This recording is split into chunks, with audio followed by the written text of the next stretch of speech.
Good morning student. 11th class RBSc के लिए हम 4th चैप्टर के बारे में डिस्कस कर रहे थे,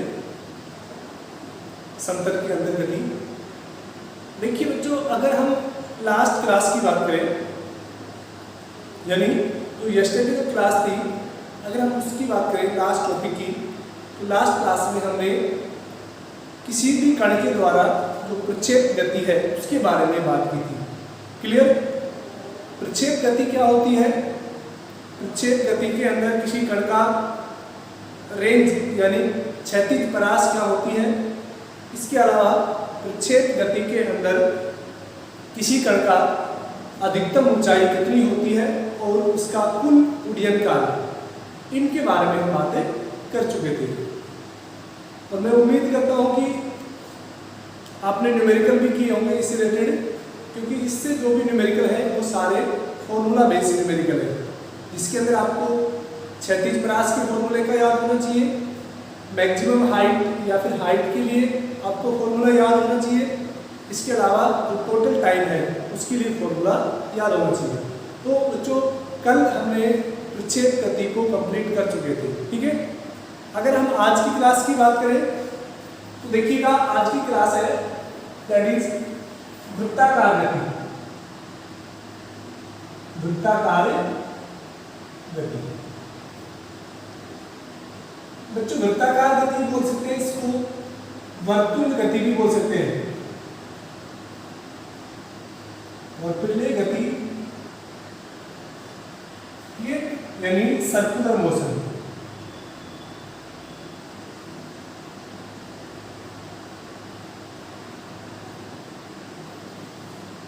तो नाम से ही पता लग रहा है आपको कि वृत्ताकार गति क्या होती है। अगर कोई भी कण किसी वृत्त के अनुदिश यानी किसी वृत्त की परिधि के अनुदिश गति करता है, उसको हम क्या बोलते हैं? वृत्ताकार गति बोलते हैं। क्लियर? अब देखिएगा, तो मैं लिख देता हूं यहां पर, यदि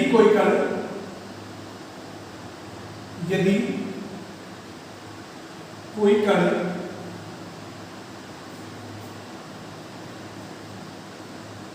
किसी वृत्त की परिधि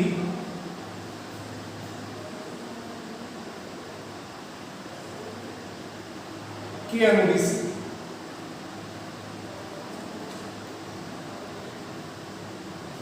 गति करता है तो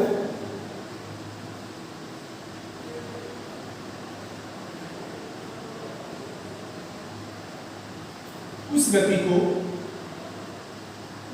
को वृत्ताकार गति कहते हैं।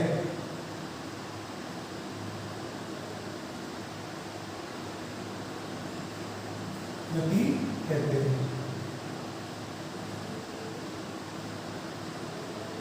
ठीक है ना। तो वृत्ताकार गति क्या होगी? अगर कोई भी कण, हम यह ऐसे बोल सकते हैं कि कोई भी कण एक निश्चित बिंदु के इर्द गिर्द, निश्चित बिंदु हो गया जिसको हम क्या बोलते हैं? केंद्र। यदि कोई कण किसी निश्चित बिंदु के चारों तरफ एक फिक्स यानी एक स्थिर पाथ पर के अराउंड गति करता है, जिसके अंदर उसके विस्थापन का मान है वो हमेशा क्या रहता है? कांस्टेंट रहता है। यानी यहाँ से यहाँ पर इसकी रेडियस मान है r, तो ये कण अगर इस बिंदु A पर है तब भी ये विस्थापन रहेगा, अगर ये कण बिंदु B पर आ जाता है तब भी विस्थापन सेम रहेगा, अगर ये कण बिंदु C पर आ जाता है तब भी विस्थापन क्या रहेगा? सेम रहेगा, जिसको हम लिखेंगे r से। तो किसी भी कण अगर वो वृत्ताकार गति कर रहा है तो उसका विस्थापन हमेशा क्या रहता है? समान रहता है। लेकिन देखिएगा, आपने देखा होगा कि अगर कण A पर है तो अगर हम इसकी इस इंस्टेंट पे गति की दिशा निकालें, किस दिशा में होगा? इस दिशा में, वेलोसिटी एट। यहाँ पर अगर हम गति की दिशा निकालें तो यहाँ पर क्या हो जाएगी? इस दिशा में वेलोसिटी एट v। अगर इस दिशा में गति की निकालें, अगर कण है तो ऐसे गति कर रहा है एंटी क्लॉकवाइज, तो यहाँ पर गति कितनी हो जाएगी? vc। क्लियर? यानी कण द्वारा A बिंदु पर जो गति है और जो बिंदु B पर गति है और बिंदु C पर जो गति है, उनकी दिशा अलग अलग है। ठीक है ना। तो गति की दिशा अलग अलग है लेकिन परिणाम क्या है, समान है, फिर इसलिए ये क्या कहलाती है, परिवर्तित गति कहलाती है। क्लियर। क्योंकि वृत्ताकार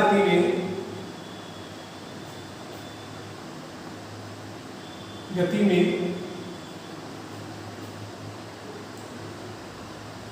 किसी कण का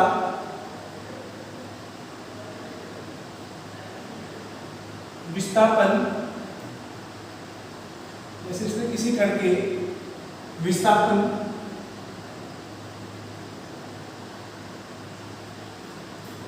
के परिमाण का मान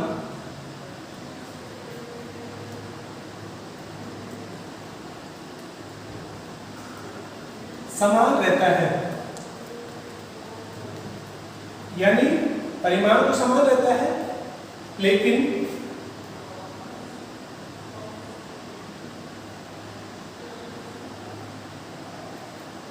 कण की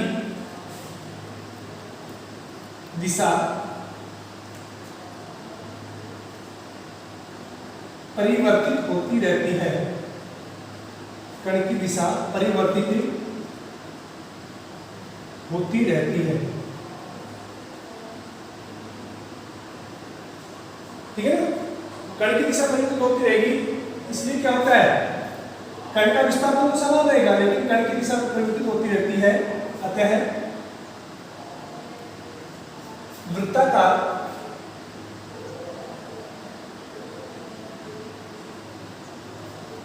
पथ में गति करने वाले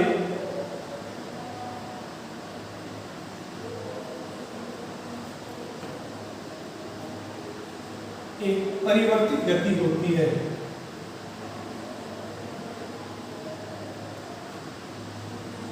गति होती है।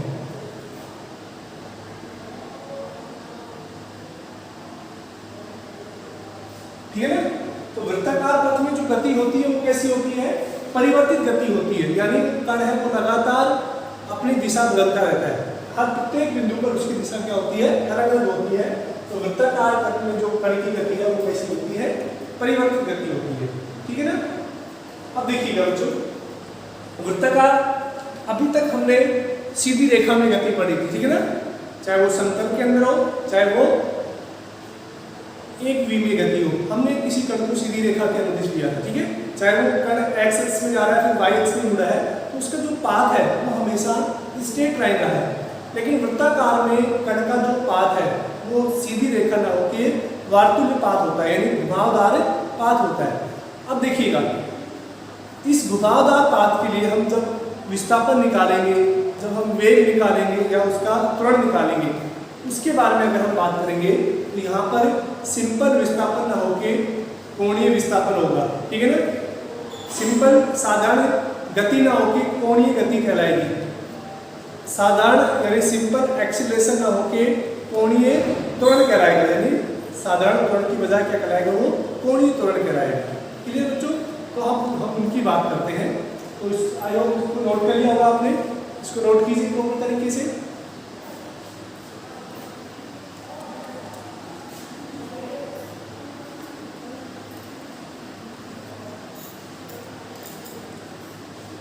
देखिएगा, माना कोई कण, माना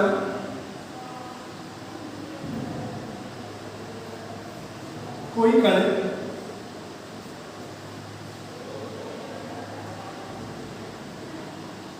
वृत्ताकार पथ के अनुदिश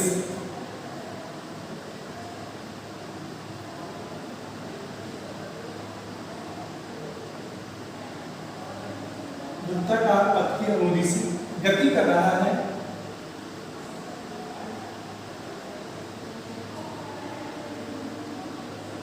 तथा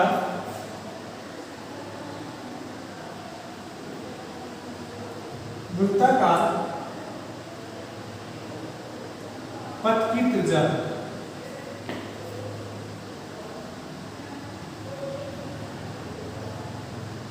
r है। ठीक है, मान लेते कि कोई भी कण है वृत्ताकार पथ में क्या कर रहा है, गति कर रहा है, और उस पथ की त्रिज्या कितनी है, r है। ठीक है, माना किसी समय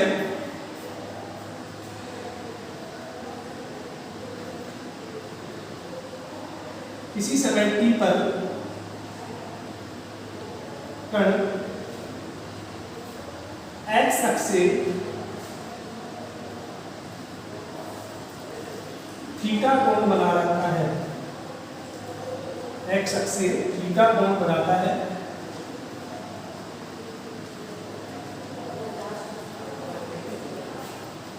तथा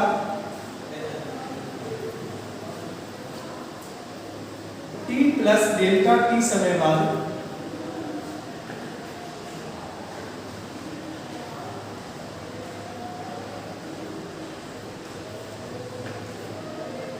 वह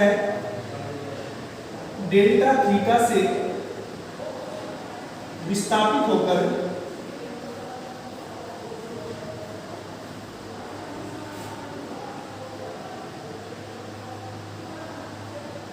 बिंदु B पर पहुंचता है।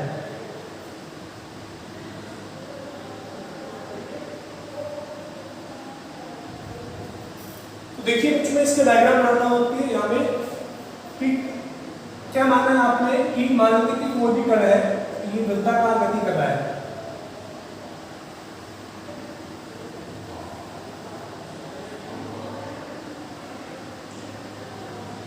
ये इसका केंद्र हो गया, ये बिंदु A है, x की दिशा में बिंदु A है, और इसकी जो त्रिज्या है r है। ठीक है, माना कोई कण वृत्ताकार अक्ष के रूप से गति कर रहा है तथा वृत्ताकार पथ की त्रिज्या कितनी है, r है। ठीक है, यहाँ पे समझ में आ गया। माना किसी समय t पर कण x अक्ष के थीटा कोण बनाता है। ठीक है, ये केंद्र मान लेते हैं उसको, और इसको p मान लेते हैं। ठीक है, या फिर x मान सकते हैं आप। ठीक है, किसी समय t पर वो मान लेते हैं कि वो कण है, वो x अक्ष के साथ कितना कोण बना रहा है, थीटा कोण बना रहा है, और उसको हम क्या नाम दे दिया, a नाम दे दिया। ठीक है, t पर x अक्ष के साथ कितना कोण बना रहा है, थीटा कोण बना रहा है। ठीक है ना, तथा d प्लस डेल्टा t, यानी यहाँ पर डेल्टा t क्या है, यहाँ तक का जो समय है वो तो कितना है, t के बराबर है। अब जो समय है डेल्टा t यानी अल्प समय, बहुत कम समय, उसके बाद वो कितना विस्थापित होता है, d थीटा से विस्थापित होता है, यानी इसको डेल्टा t समय में वो क्या होता है, अपने स्थिति से मान लो तो बिंदु B पर पहुंचता है।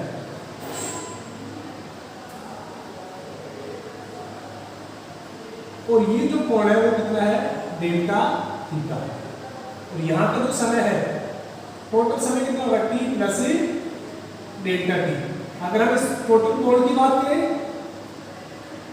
ये पूरा कोण है वो कितना बन गया, थीटा प्लस डेल्टा थीटा। ठीक है ना, तो देखिएगा t है वो t समय में वो कितना कोण बना रहा है, थीटा कोण बना रहा है, और डेल्टा t समय में वो डेल्टा थीटा कोण बनाता है। ठीक है ना, ये हमने लिखा है। अतः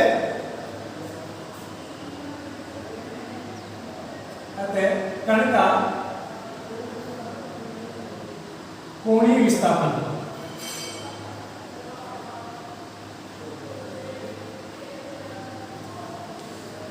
तो बच्चों का कण का कोणीय विस्थापन निकालेंगे, वो कितना हो जाएगा, theta minus theta plus delta theta में से ये तो क्या हो गया, फाइनल विस्थापन। ठीक है ना, माइनस यानी अंतिम विस्थापन, और हम क्या कर देंगे, थीटा को माइनस कर देंगे, ये क्या हो गया, प्रारंभिक विस्थापन।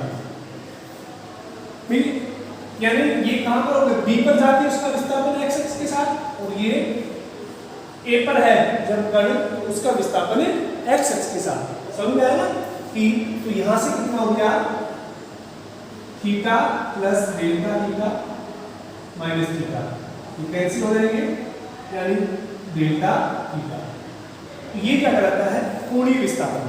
ठीक है ना, तो समझिए जो थीटा होता है उसको हम क्या बोलते हैं, कोणीय विस्थापन। डेल्टा थीटा मतलब अल्प समय में डेल्टा थीटा, या फिर इसी को हम क्या बोल सकते हैं, डी थीटा भी बोल सकते हैं। अगर आप उसको डी से डिनोट करते हैं तो डी थीटा, डेल्टा और डी दोनों ही अल्प डिस्प्लेसमेंट को रिप्रेजेंट करते हैं, कम डिस्प्लेसमेंट होता है उसको रिप्रेजेंट करते हैं। ठीक है, तो ये क्या होता है,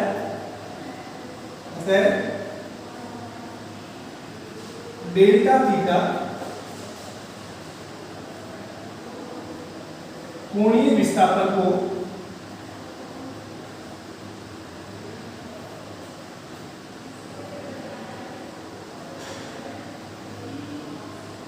दर्शाता है।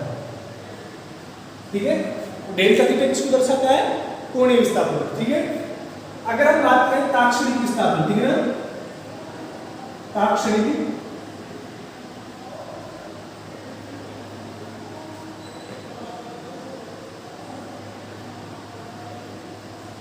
कोणीय विस्थापन।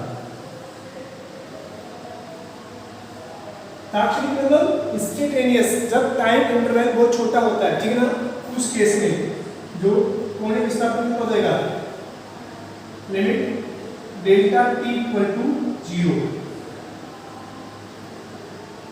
और डेल्टा थीटा, ये किसको दर्शाता है, ताक्षणिक विस्थापन। क्लियर बच्चों, अब देखिएगा इसको नोट कीजिए, पॉज करके नोट कीजिए, मैं इसको रेज कर रहा हूं।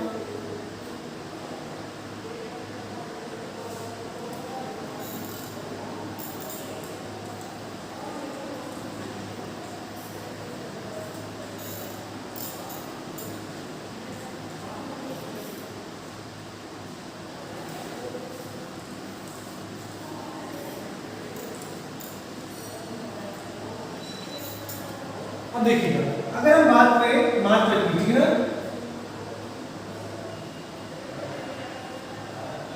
कोणीय विस्थापन का मात्रक,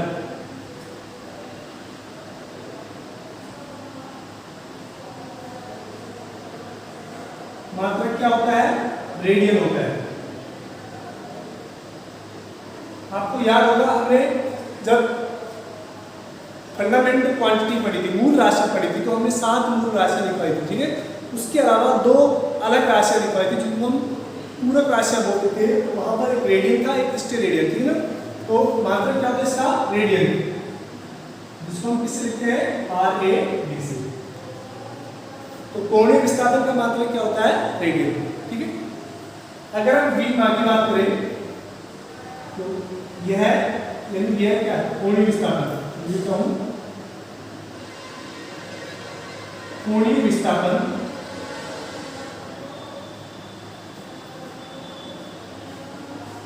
एक विमाहीन राशि है।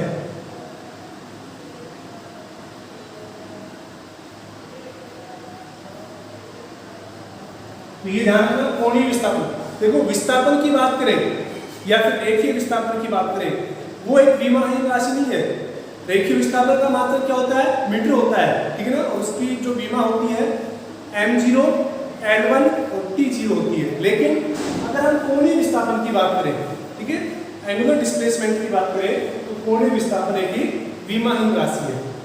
ठीक है बच्चों, अब देखिएगा कोणीय विस्थापन के बाद आप समझ गए होंगे कोणीय विस्थापन को हम डेल्टा थीटा से रिप्रेजेंट करते हैं। अब नेक्स्ट बात करते हैं कोणीय वेग के बारे में। ठीक है, तो इसको नोट कर लिया होगा आपने, साथ साथ नोट करते रहना खोज करके।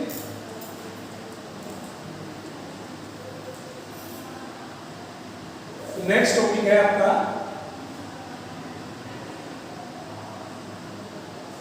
कोणीय वेग यानी एंगुलर वेलोसिटी।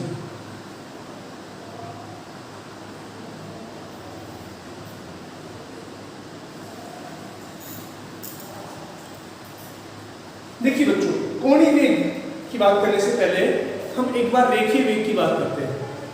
रेखीय वेग या रैखिक वेग क्या होता है कि किसी भी कण के विस्थापन में परिवर्तन की दर, ठीक है ना, विस्थापन में परिवर्तन की दर को क्या कहते हैं, हम वेग कहते हैं। यानी वेग बराबर क्या होता है, वेलोसिटी बराबर विस्थापन बटे समय। ठीक है, तो देखिए यहाँ पर अगर हम कोणीय वेग की बात करें तो कोणीय वेग क्या हो जाएगा, कोणीय विस्थापन में परिवर्तन की दर को क्या बोलेंगे, हम कोणीय वेग बोलेंगे। ठीक है, तो कोणीय वेग की डेफिनेशन क्या होती है, कोणीय विस्थापन यानी डेल्टा थीटा, कोणीय विस्थापन में समय के सापेक्ष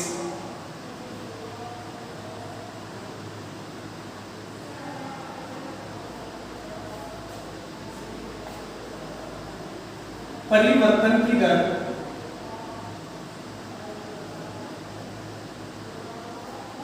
कोणीय विस्थापन कहलाती है, फिर कोणीय वेग कहलाती है।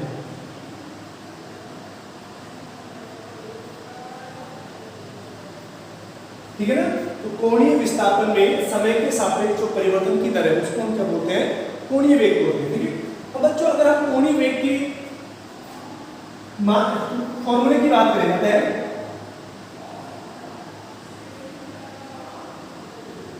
कोणीय वेग, कोणीय वेग क्या हो जाएगा, कोणीय विस्थापन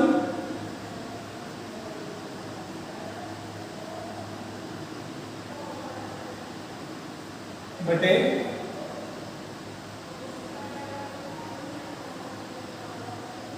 समय, यानी कोणीय विस्थापन बटे समय क्या कहलाता है, कोणीय वेग। अब बच्चों कोणीय वेग को हम लिखते हैं ओमेगा से, एक W के जैसा सिंबल होता है जिसको हम क्या बोलते हैं, ओमेगा। ये जो सिंबल होता है ना इस तरह से, इसको बोलते हैं ओमेगा।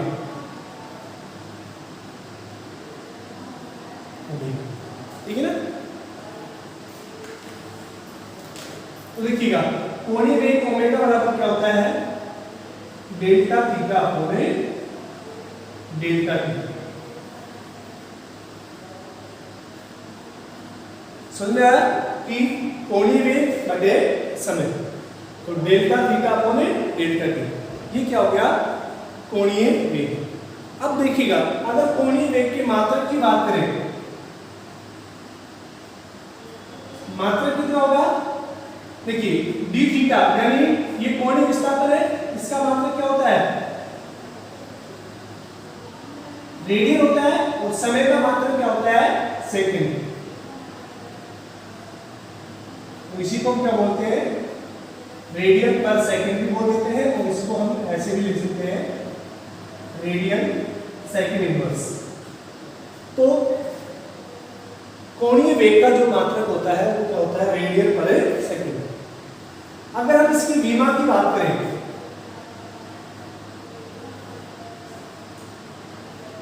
तो देखिएगा कोणीय वेग का जो विमा है बच्चों, रेडियन, अभी हमने बात की थी जब कोणीय विस्थापन के बारे में कि जो रेडियन होता है वो एक विमाहीन राशि है। विमाहीन राशि मतलब क्या हो गया कि उसकी कोई विमा नहीं होती, लेकिन सेकंड है उसकी तो विमा होती है।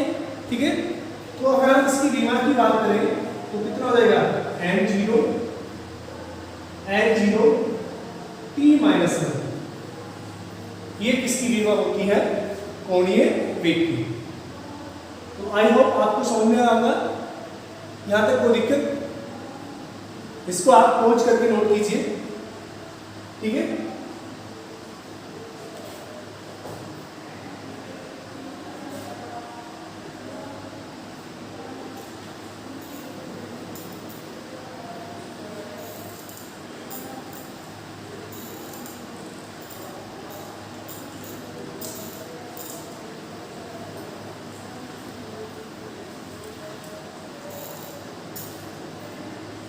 तो बच्चों अभी हमने पढ़ा था कि जो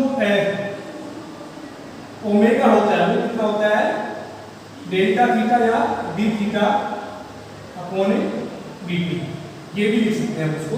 ठीक है, तो यहां से देखिएगा अगर हमें डी थीटा निकालना है तो उसके लिए फॉर्मूला कितना हो जाएगा, ओमेगा dt। हम इसका समाकलन करके ये फॉर्मूला भी निकाल सकते हैं। ठीक है, तो ये बच्चों कोणीय वेग का कॉन्सेप्ट था, आपको समझ में आ रहा होगा। अब देखिएगा नेक्स्ट टॉपिक की बात करते हैं हम, दैट इज कोणीय त्वरण।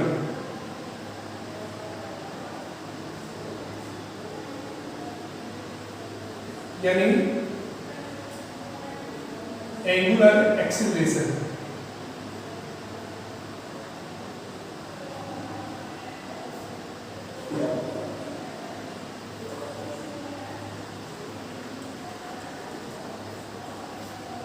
तो जो कोणीय त्वरण से पहले अगर हम बात करें रेखीय त्वरण के बारे में, तो रेखीय त्वरण क्या होता है कि वेग में परिवर्तन की दर, वो रेखीय त्वरण कहलाती है। ठीक है, तो यहां से अगर हम कोणीय त्वरण की बात करें तो कोणीय वेग में परिवर्तन की दर क्या कहलाएगी, कोणीय त्वरण कहलाती है। ठीक है, तो कोणीय वेग, और आपको पता है कोणीय वेग को हम किससे लिखते हैं, ओमेगा से। कोणीय वेग में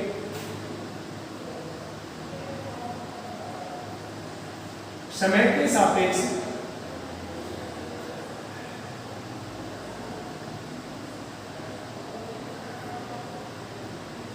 परिवर्तन की दर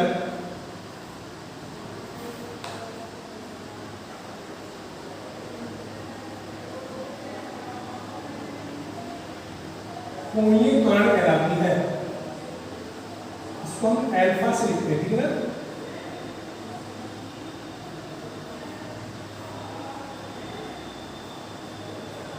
कोणीय वेग में समय के सापेक्ष परिवर्तन की दर क्या कहलाती है, कोणीय त्वरण कहलाती है।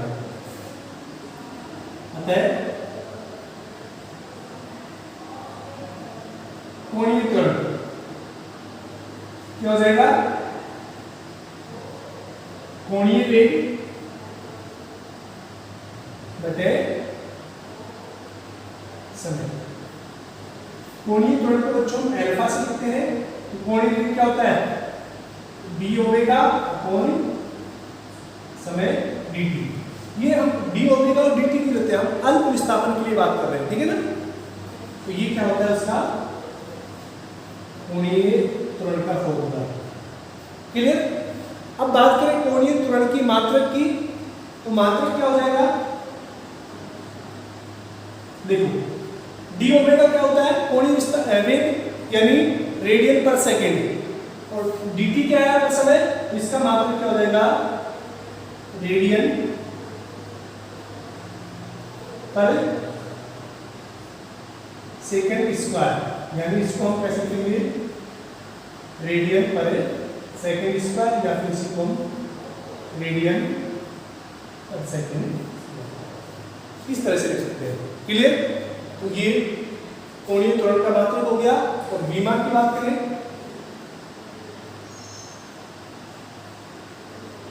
विमा कितनी हो जाएगी, m0 L0 t minus t, क्योंकि बच्चों रेडियन की तो कोई विमा होती नहीं है, पर सेकंड स्क्वायर की विमा कितनी हो जाएगी, t माइनस t। तो देखिएगा ये कोणीय वेग, कोणीय विस्थापन और कोणीय समय में क्या था, हमने फॉर्मूले एस्टेब्लिश कर लिए। अब देखिएगा मैं यहाँ पर कोणीय वेग के अंदर जो गति की समीकरण है उनके बारे में बात करते हैं। देखिएगा नेक्स्ट टॉपिक है आपका, इसको नोट कर लेना आप नोट करके।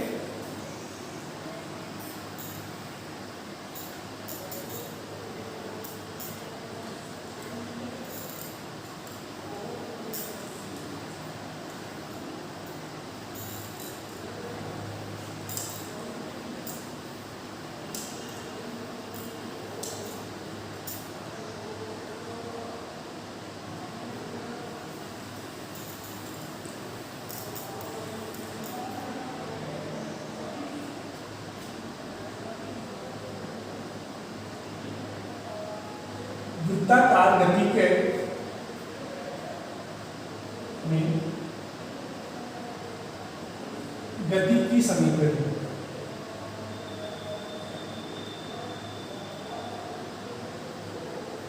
ठीक है, कि वृत्ताकार गति में हम गति की समीकरण कैसे बात करें। देखिएगा प्रथम समीकरण, गति की प्रथम समीकरण क्या होती है, याद होगा आपको, v बराबर u प्लस at। तो देखिए प्रथम v क्या होती है फाइनल, तो यानी ओमेगा बराबर omega dot A plus alpha T, ये पहली समीकरण होती है बच्चों। आपको पता है कि जो रेखीय गति होती है उसको v से लिखते हैं, तो कोणीय गति है यानी कोणीय वेग है उसको किससे लिखते हैं, ओमेगा से। प्रारंभिक वेग होता है उसको u से लिखते हैं, कोणीय वेग में प्रारंभिक वेग को ओमेगा नॉट से लिखते हैं, ठीक है ना। तो अगर को अल्फा से लिखते हैं कोणीय वेग में। द्वितीय अगर हम बात करें द्वितीय समीकरण, तो द्वितीय समीकरण क्या होती है, डिस्प्लेसमेंट यानी थीटा बराबर क्या हो जाएगी ut यानी omega naught T plus half A T square यानी अल्फा टी स्क्वायर। क्लियर। अगर तृतीय समीकरण की बात करें, तृतीय समीकरण क्या होगी, omega square minus omega not square यानी u square minus v square minus u square equal to 2 alpha theta. ये होती है गति की तीसरी समीकरण, किसके अंदर, वृत्ताकार गति के अनुदेश। ठीक है, तो बच्चों आज के लिए इतना ही, और इसी के साथ आपका 4th चैप्टर फिनिश हुआ। अगर किसी को पर्टिकुलर टॉपिक में या किसी न्यूमेरिकल वगैरह में प्रॉब्लम है तो आप पूछ सकते हैं, अदरवाइज हम कल इसके जो भी एनसीईआरटी सॉल्यूशन के हैं वो हम आपको प्रोवाइड करा देंगे। आज के लिए इतना ही, थैंक यू।